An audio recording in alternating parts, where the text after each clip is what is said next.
Това е StarCraft, ето дисковете, StarCraft Heart of the Swarm.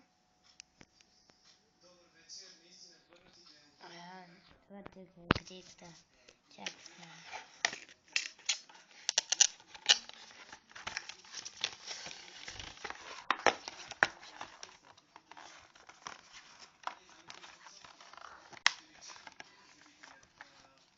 Вижте, тук е направено всичко. Тук всичко е направено. И така.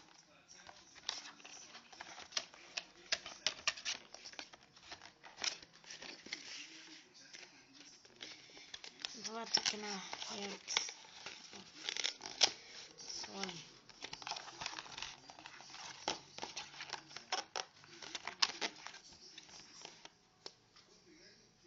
Ето по същия начин, но е по-малко.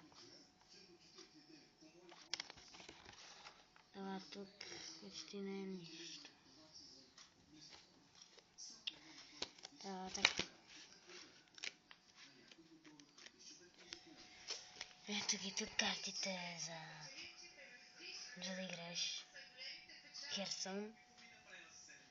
Пак StarCraft, Wings of Liberty и World of Warcraft.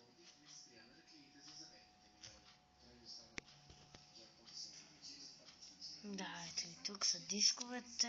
Ето, да видим това. Тук пише всичко, ето виждате. Извинявайте за тъмното, но ето пише доста неща.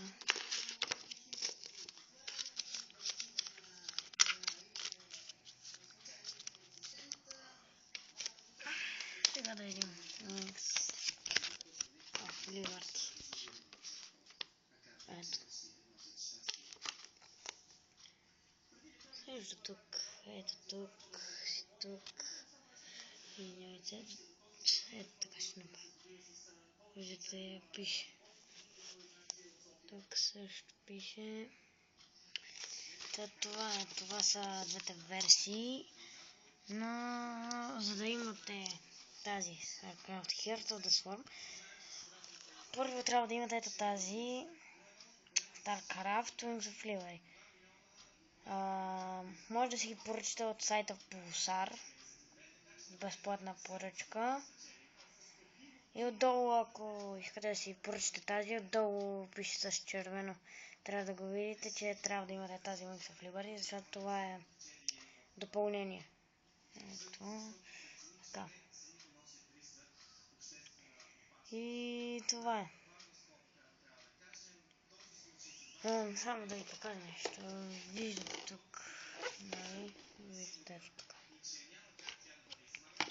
Тук като пивнете е доста готино някакво направено. Виждате ли тези сякаш са като химикал? Ето тези.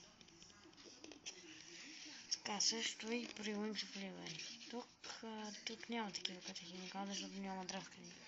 Няма Heart of the Swarm кралицата, която се бие. Ето виждате, тук е по-светло за ветераните и за StarCraft. Тук зерговете трудно да се виждат. Ето и StarCraft. Благодаря, че ако сте гледали това клипче, ако сте го гледали, това е общо за StarCraft 2, Wings of Liberty и Heart of the Swarm. Както казах, може да си ги поръчате от Pulsar за безплатна доставка. И това е да правя други такива на игри. Ще се видим някой друг път.